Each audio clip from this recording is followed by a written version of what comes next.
Hello అండి, నమస్తే. Welcome back our channel Suji kitchen recipes. ఈరోజు ఒక మంచి స్వీట్ రెసిపీ చేసి చూపించబోతున్నాను. పచ్చి కొబ్బరితో కొబ్బరి బూరెలు అయితే చేసి చూపించబోతున్నానండి. వీటి టేస్ట్ అయితే చాలా చాలా బాగుంటుంది. సింపుల్గా చేసేసుకోవచ్చు. ఇంట్లో ఎక్కువగా పచ్చి కొబ్బరి మిగిలిపోయినప్పుడు ఇలా బూరెలు ట్రై చేయండి. చాలా సింపుల్గా టేస్టీగా వస్తాయి. మరి ఇవి ఎలా చేయాలి ఇప్పుడైతే వీడియోలోకి వెళ్ళి చూసి తప్పకుండా ట్రై చేయండి. ముందుగా బియ్యాన్ని అయితే నానబెట్టుకోవాలి. ఇక్కడ నేను 1 కేజీ వరకు బియ్యంతో చూపిస్తున్నానండి.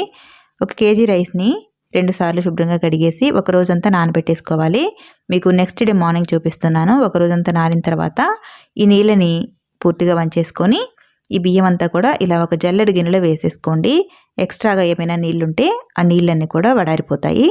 ఇలా కొద్దిసేపు ఒక 5 నిమిషాలు ఉంచేసిన తర్వాత ఇప్పుడు వీటిని మిక్సీ పట్టేసుకుందాము. మీరు కావాలంటే మిల్లు ఆడించుకోవచ్చండి. నేను 1 కేజీ వరకే చేసి చూపిస్తున్నాను కాబట్టి ఇంట్లోనే మిక్సీలో అయితే పిండి పట్టేస్తున్నాను. ఇలా ఒక మిక్సీ జార్ తీసుకొని సగం వరకు బియ్యం వేసేసి మెత్తగా గ్రైండ్ చేసేసుకోవాలి. ఇలా వీలైనంత మెత్తగా గ్రైండ్ చేసుకున్న తర్వాత ఒక జల్లెడ గిన్నె వేసి ఈ పిండి అంతా కూడా మెత్తని పిండి వచ్చేలాగా జల్లెడ పట్టేసుకోవాలి. ఇలా జల్లెడ పట్టిన తర్వాత మిగిలిన నూక రవ్వని కూడా మరొకసారి గ్రైండ్ చేసేసుకొని మొత్తం కూడా జల్లెడ పెట్టేసామంటే బియ్యం పిండి అయితే మనకి రెడీ అయిపోతుంది. తడి బియ్యం పిండి ఇలా మొత్తం కూడా రిపీటెడ్గా ప్రిపేర్ చేసేసుకొని బియ్యం పిండి మొత్తం కూడా జల్లెడ పట్టిన తర్వాత ఆరిపోకుండా ఇలా ప్రెస్ చేసుకొని మూత పెట్టి పక్కన పెట్టేసుకోండి. బియ్యం పిండి అనేది పొడిబారిపోకుండా ఉంటుంది. ఇప్పుడు ఈ బూరెలకు కావాల్సిన పచ్చి కొబ్బరిని అయితే రెడీ చేసుకుందాము. ఇక్కడ పచ్చి కొబ్బరి వచ్చేసి 1 కాయ వరకు తీసుకున్నాను. 1 కేజీ రైస్కి 1 కాయ కరెక్ట్గా సరిపోతుంది. ఇలా చిన్న ముక్కలుగా కట్ చేసుకొని ఒక మిక్సీ జార్ తీసుకొని మెత్తగా గ్రైండ్ చేసేసుకోండి. ఇలా గ్రైండ్ చేసిన పచ్చి కొబ్బరిని పక్కన పెట్టేసుకోండి. ఇప్పుడు దీనికి కావాల్సిన బెల్లాన్ని కూడా తీసేసుకుందాము. 1 కేజీ బియ్యానికి 1/2 కేజీ వరకు బెల్లం అయితే పడుతుంది. 1/2 కేజీ బెల్లం తీసుకొని బెల్లం అంతా కూడా ఇలా చిన్న ముక్కలుగా నల్లకొట్టి వేసుకోండి. ఇప్పుడు ఈ బెల్లం అంతా కూడా పాకం పట్టే గిన్నెలోకి వేసేసుకోండి. ఇలా బెల్లం వేసిన తర్వాత ఈ బెల్లం కరగడానికి ఒక చిన్న టీ గ్లాస్ వరకు నీళ్ళని వేసేసుకొని స్టవ్ ఆన్ చేసి ఈ గిన్నెని స్టవ్ మీద పెట్టేసి ఈ బెల్లం అంతా కరిగే వరకు చిన్న మంట మీదనే ఇలా కలుపుతూ ఉండాలి. ఇలా కలుపుతూ ఉండగానే బెల్లం అంతా కూడా ఇలా చక్కగా మెల్ట్ అయిపోతుంది. ఇలా మొత్తం కూడా కరిగిన తర్వాత మంటని కొంచెం మీడియం ఫ్లేమ్లో పెట్టేసుకొని ఈ బెల్లాన్ని మరగనివ్వాలి. ఇలా మరుగుతూ ఉండగానే పాకాన్ని అయితే చెక్ చేసుకోవాలి. ఈ బెల్లం అంతా కూడా కరిగి ఇలా వైట్ కలర్లో కనిపిస్తుంది కదా. ఇప్పుడు ఇది పాకం దగ్గరికి రాగానే కలర్ చేంజ్ అయిపోతుంది. ఇలా ఒక చిన్న గిన్నెలోకి నీళ్ళు తీసుకొని ఇలా బెల్లం సిరప్ను వేసి పాకం అయితే చెక్ చేసుకోవాలి. ఈ బెల్లం సిరప్ ఇందులో వేయంగానే ముద్దలాగా అయిపోతుంది. ఈ బెల్లాన్ని వచ్చేసి చేతిలోకి తీసుకుంటే ఇలా సాఫ్ట్గా ముద్ద రావాలండి. మరీ గట్టిగా ఉండకూడదు. జెల్లీ లాగా ఉంటే మనకి పాకం అయితే సరిపోతుంది కొబ్బరి పొరులకి. ఇలా వచ్చిన తర్వాత మంటని సిమ్లో పెట్టేసి మిక్సీ పట్టుకున్న పచ్చి కొబ్బరి పొడిని ఇందులో వేసేసుకోండి. పచ్చి కొబ్బరి వేసిన తర్వాత పాకం అనేది ఏమీ గట్టిపడదు, లూజ్గానే ఉండిపోతుంది. ఈ పచ్చి కొబ్బరిలో పాలు ఉంటాయి కాబట్టి పాకం అనేది గట్టి పడకుండా లూజ్గానే ఉంటుంది.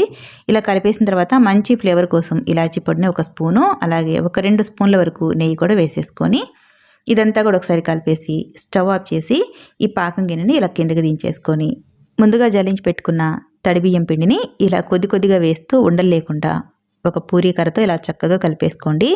ఇలా కొద్ది కొద్దిగా వేసుకుంటూ పిండంతా కూడా ఈ పాకంలో కలిసేలాగా కలుపుకున్నారంటే ఉండలు లేకుండా చక్కగా వచ్చేస్తుంది. ఇలా కొద్ది కొద్దిగా పిండిని వేసుకుంటూ చక్కగా కలిపేసుకోవాలి. చూడండి, 1 కేజీ బియ్యంకి 1/2 కేజీ వరకు బెల్లం పర్ఫెక్ట్గా సరిపోతుంది. మనకి పాకం పిండి వచ్చేసి మరీ గట్టిగా అవ్వదు, మరీ లూజ్గా అవ్వదు. చూడండి, ఈ కన్సిస్టెన్సీలో వస్తుంది. పిండి సాఫ్ట్గా ఉంది కదా. ఇలా వచ్చేంత వరకు పిండి కలిపేసుకొని ఆరిపోకుండా పైన కొంచెం ఒక 2 స్పూన్ల వరకు నెయ్యి అయితే వేసుకోండి. ఈ వేడికి ఈ నెయ్యి అంతా కూడా చక్కగా కరిగిపోయి మొత్తం స్ప్రెడ్ అయిపోతుంది. ఇలా మొత్తం కూడా కలిపేసుకొని మూత పెట్టి పక్కన పెట్టేసుకోండి. పిండి ఆరిపోకుండా చక్కగా ఉంటుంది. ఇప్పుడు ఈలోపు స్టవ్ ఆన్ చేసి ఒక కళాయిలో నూనె పెట్టేసుకున్నారంటే నూనె వేడైపోతూ ఉంటుంది. ఈ నూనె వేడెక్కేలోపు కొబ్బరి బూరెలు అయితే రెడీ చేసుకుందాము. ఇలా ఒక పాలిథిన్ కవర్ తీసుకొని కొంచెం లైట్గా ఆయిల్ అప్లై చేసేసుకోండి. ఇప్పుడు పిండి ముద్దని ఇలా చిన్న సైజుగా తీసేసుకోండి. ఇలా రౌండ్గా చేసేసుకొని కావలసిన సైజులో కొబ్బరి బూరెలు అయితే ఒత్తేసుకోవాలి. అరిసెల్లాగా మరీ పల్చగా ఒత్తకూడదండి, కొంచెం లావుగానే ఒత్తేసుకోవాలి. కొబ్బరి బూరెలకు వచ్చేసి ఇలా మీడియం సైజుగా ఒత్తేసుకున్నారంటే చక్కగా వస్తాయి పొంగుతూ. ఇప్పుడు వీటిని ఫ్రై చేసుకుందాం. ఆయిల్ చక్కగా వేడెక్కిన తర్వాత కళాయిలో సరిపడినన్ని వేసుకొని చక్కగా ఫ్రై చేసుకోవాలి. చూడండి, ఆయిల్ బాగా వేడిగా ఉంటే ఈ బూరెలు అనేవి ఇలా పొంగుతూ చక్కగా వస్తాయి. ఆయిల్ బాగా ఒకసారి వేడెక్కిన తర్వాత మంటని మీడియం ఫ్లేమ్లో పెట్టేసి ఇలా చక్కగా ఫ్రై చేసుకోవాలి. ఇలా మంచి కలర్ వచ్చేంత వరకు రెండు వైపులా టర్న్ చేస్తూ ఫ్రై చేసుకున్నారంటే కొబ్బరి బూరెలు అయితే పర్ఫెక్ట్గా వస్తాయండి. చూసారా, ఇలా చక్కగా మంచి కలర్ వచ్చేంత వరకు ఫ్రై చేసుకొని ఎక్స్ట్రా ఆయిల్ అనేది లేకుండా గరిటెతో కొద్దిగా ప్రెస్ చేశారంటే ఆయిల్ అనేది లేకుండా వస్తుంది. ఇదే విధంగా మరొకటి కూడా ప్రిపేర్ చేసి చూపిస్తాను. అరిసెల్లాగా మరీ పల్చగా కాకుండా ఈ కొబ్బరి బూరెలు చేసేటప్పుడు కొంచెం మందంగానే ఒత్తేసుకోవాలి. అప్పుడే మనకి చక్కగా పర్ఫెక్ట్గా వస్తాయండి బూరెల్లాగా పొంగుతూ.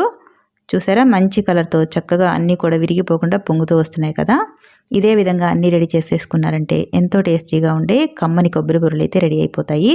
చాలా సింపుల్గా చేసేసుకోవచ్చండి. చూడడానికి కలర్ఫుల్గా ఉన్నాయి కదా, టేస్ట్ కూడా అంతే బాగుంటాయి. ఇంట్లో ఎప్పుడైనా పచ్చి కొబ్బరి ఎక్కువగా మిగిలిపోయినప్పుడు ఇలా తక్కువ మొత్తంలో అప్పుడప్పుడు కొబ్బరి బూరెలు ట్రై చేసి చూడండి. టేస్ట్ అయితే చాలా బాగుంటుంది. ఇంట్లో వాళ్ళందరూ కూడా చాలా ఇష్టంగా తింటారు. మీరు కూడా ఈ ప్రాసెస్లో ఒకసారి తప్పకుండా ట్రై చేయండి. మీకు ఇక్కడ ఒకటి తుంచి చూపిస్తాను చూడండి. కొబ్బరి బూరెలన్నీ కూడా చక్కగా పొంగుతూ వచ్చాయి కదా. లోపల పిండి అనేది ముద్ద ముద్దగా లేకుండా చక్కగా ఉడికిపోతుందండి. చూసారా ఎంత పర్ఫెక్ట్గా వచ్చిందో. మీరు కూడా పచ్చి కొబ్బరి బూరెల్ని ఈ ప్రాసెస్లో ఒకసారి ట్రై చేసి ఈ రెసిపీ మీకు ఎలా వచ్చిందో కామెంట్ రూపంలో తెలియచేయండి. మరి ఈ వీడియో కనుక మీకు నచ్చితే ప్లీజ్ ఒక లైక్ చేసి ఈ వీడియోని మరికొంతమందికి షేర్ చేయండి. అలాగే subscribe to my YouTube channel. Thank you.